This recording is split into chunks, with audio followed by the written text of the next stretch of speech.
Sabe aquelas perguntas que a gente se faz a vida toda? Coisas do tipo: quem é Deus? Quem somos nós? E será que as nossas escolhas são livres de verdade? Pois é, hoje a gente embarca numa jornada para entender o que a teologia sistemática tem a dizer sobre esses grandes dilemas. Vamos nessa?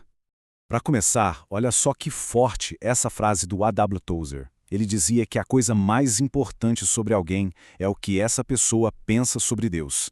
E essa ideia é o nosso ponto de partida.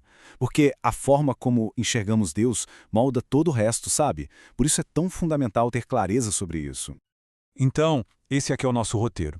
A gente começa olhando para a doutrina de Deus e suas qualidades únicas. Depois, a gente mergulha no seu caráter.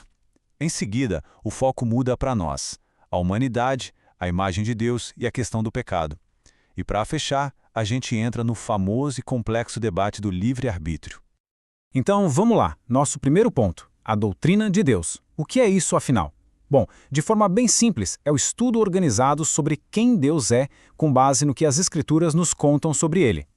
A teologia costuma dividir os atributos de Deus em duas categorias. A primeira é a dos incomunicáveis, que são aquelas qualidades que pertencem só e somente a Deus.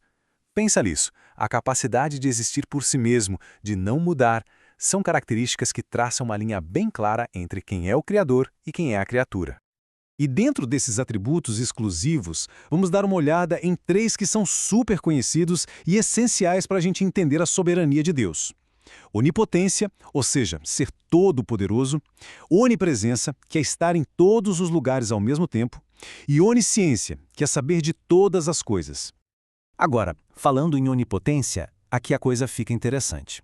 Sempre surge aquele paradoxo clássico, aquela pergunta que parece uma pegadinha, né? Deus pode criar uma pedra tão pesada que ele mesmo não consiga levantar? A pergunta parece nos deixar sem saída. Se ele não pode criar a pedra, não é todo-poderoso. Mas se ele cria e não consegue carregar, também não é. E aí? A resposta para esse paradoxo, na verdade, está em perceber que a própria pergunta é falha. Primeiro, ela é uma contradição em termos, é como pedir um círculo quadrado. Segundo, ela tenta aplicar categorias do nosso mundo físico como peso a um ser que é espiritual. Mas o ponto principal é este: onipotência não significa poder fazer o que é ilógico. Significa que Deus pode fazer qualquer coisa que esteja de acordo com a sua natureza perfeita. Por exemplo, Deus não pode mentir, não por falta de poder, mas porque mentir iria contra quem ele é. E essa ideia de que o poder de Deus é inseparável do seu caráter é o gancho perfeito para a gente ir além dos atributos que o tornam único e explorar a sua natureza moral. Na Bíblia, quando algo é importante, geralmente é repetido. Agora, uma repetição tripla, isso é o nível máximo de ênfase. E é muito significativo que o único atributo de Deus que é proclamado dessa forma, tanto no Antigo quanto no Novo Testamento, seja a sua santidade. Isso mostra que a santidade é, de alguma forma, o centro do seu caráter. A palavra original em hebraico para santo significa algo como cortar ou separar. E teologicamente, isso tem um sentido duplo. Primeiro, um sentido de posição. Deus é totalmente separado, distinto, acima de tudo o que ele criou. E segundo, um sentido ético. Ele é separado do pecado. É a pureza moral absoluta, a incapacidade de ter qualquer relação com o mal. Bom, se Deus é perfeitamente santo e separado do mal, isso levanta uma questão sobre a gente, a criação dele, né? Afinal, quem nós somos nessa história e o que foi que deu tão errado? É aqui que a gente entra na doutrina da imagem de Deus e da queda. A teologia descreve a história da imagem de Deus na humanidade em 4 grandes atos. Começa com a imagem original, perfeita em Adão. Depois da queda, ela se torna uma imagem desfigurada, ou seja, danificada, distorcida, mas não totalmente perdida. Através de Cristo, começa o processo da imagem renovada. E o destino final dos que são redimidos é a imagem aperfeiçoada, a restauração completa dessa glória. E o que foi que causou essa desfiguração toda? O pecado. A imagem por trás da palavra pecado é muito poderosa. A ideia original é de errar o alvo. Pensa nisso. Não é só sobre fazer uma coisinha errada. É sobre não atingir o padrão, o alvo perfeito, que é o próprio caráter de Deus. Segundo essa doutrina, o pecado não é só um ato, uma transgressão. Ele é também um estado, uma convicção da nossa natureza.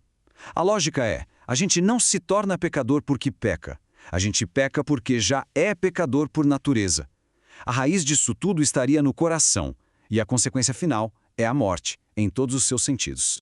E essa ideia de uma natureza já inclinada para o mal nos leva direto para um dos debates mais acalorados da teologia, o livre-arbítrio. A questão é, se a nossa natureza já está corrompida, quão livre a nossa vontade realmente é para escolher o bem? Principalmente quando o assunto é salvação. Essa tensão toda fica super clara no debate histórico entre Agostinho e Pelágio. De um lado, o pelagianismo diz que a gente nasce neutro, com a vontade livre, e a graça de Deus vem para nos ajudar.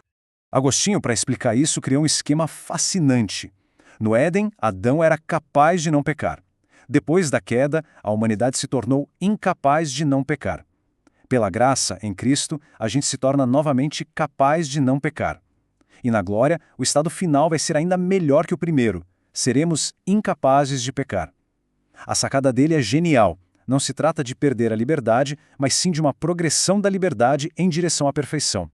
E tudo isso nos leva a uma pergunta final para a gente refletir. Teólogos depois de Agostinho argumentaram que a nossa vontade, na verdade, sempre escolhe aquilo que o nosso coração mais deseja. Se isso for verdade, então o centro de todo esse debate sobre liberdade muda, né? A pergunta mais importante talvez não seja a nossa vontade é livre, mas sim o que o nosso coração realmente deseja. E é com essa provocação que a gente encerra a nossa análise de hoje.